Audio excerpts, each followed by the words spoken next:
నమస్కారం మిత్రులారా, ఎస్ఆర్ మీడియాకి స్వాగతం. జరుగుతున్నది జగన్ నాటకం. ఇదేదో సాంగ్ టైటిల్ కాదు, నిజంగా ఆంధ్రప్రదేశ్లో జరుగుతున్నటువంటి ప్రస్తుత రాజకీయ పరిణామం. ఎవరో ఎవరిని చంపుకుంటే దానికి రాజకీయ రంగు పులుముతారు కొంతమంది రాజకీయ నాయకులు. ఆ రాజకీయ రంగు పులిమిందే కాక ఆ రాజకీయ రంకు నాటకాన్ని ఇంకాస్త రక్తి కట్టించడానికి జగన్ లాంటి కొంతమంది సింపతి స్టార్స్ తమ టాలెంట్ని ప్రదర్శిస్తూనే ఉంటారు. వివేకానంద రెడ్డి గారు చనిపోయినా, లేకపోతే ఇంకెవరు చనిపోయినా, తెనాల్లో గీతాంజలి అనే మహిళ చనిపోయినా, లేకుంటే ఇంకా ఏదన్నా జరిగినా మాకు సింపతి గెయిన్ అవ్వడం ఎలా అనే పాయింట్లో మాస్టర్స్ అండ్ పిహెచ్డి రెండు ఒకటేసారి కలిపి చేసిన వ్యక్తి ఎవరనంటే ఖచ్చితంగా జగన్మోహన్ రెడ్డి అని చెప్పొచ్చు. దీనికి కారణం ఏంటి అనంటే, వినుకొండలో హత్య గావింపబడినటువంటి వ్యక్తి ఫ్యామిలీని పరామర్శించడానికి వెళ్ళినటువంటి జగన్మోహన్ రెడ్డి చేసినటువంటి పని ఏదైతే ఉందో అది నిజంగా చాలా జుగుప్సకరంగా ఉంది.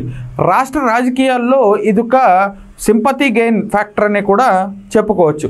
ఎందుకనంటే ఇంతకుముందు ఎన్ఎస్జీలో కానివ్వండి, లేకుంటే ఇంకా ఏ కేటగిరీలో కూడా Z+ కేటగిరీ ప్రొటెక్షన్లో ఉన్నటువంటి చంద్రబాబు గారికి ప్రతి సెక్యూరిటీ బ్రించ్ చేసినా కూడా ఆయన ఏమీ మాట్లాడలేదు.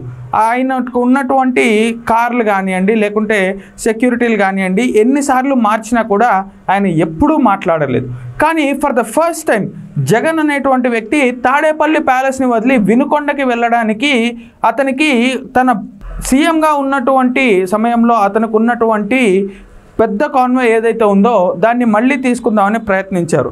అది క్యాన్సిల్ చేసి గవర్నమెంట్ మామూలు కార్ని, మామూలు ప్రొటెక్షన్ ఉన్నటువంటి కార్ని, మిగతా వాటిని అన్నిటిని కూడా ఇస్తే ఇవి నాకు వద్దు, ఇవి నాకు కంఫర్ట్గా లేవు అని చెప్పి ఆయన మళ్ళీ వేరే కార్లో వెళ్ళిపోవటం జరిగింది. జగన్మోహన్ రెడ్డి గారికి ఉన్నటువంటి 900 మంది పైచిలకు ప్రైవేట్ సెక్యూరిటీ ఇంతకు ముందు వెళ్ళినట్టు చెట్లని, కార్లని చెట్లని అవన్నిటిని నరికేసుకొని, లేకపోతే పరదాలు వేసుకొని చిన్న చిన్న డిస్టెన్స్లకు కూడా హెలికాప్టర్లో పోయేదానికి ఇప్పుడు పర్మిషన్స్ లేవు. కాగా ఆయన చెప్పిన మాట ఏంటి అనంటే, గవర్నమెంట్ నాకు సరిగ్గా సెక్యూరిటీ ఇవ్వడం లేదు. అయ్యా, మీరు ఎవరినో పరామర్శించడానికి వెళ్తే గవర్నమెంట్కి ఎందుకు?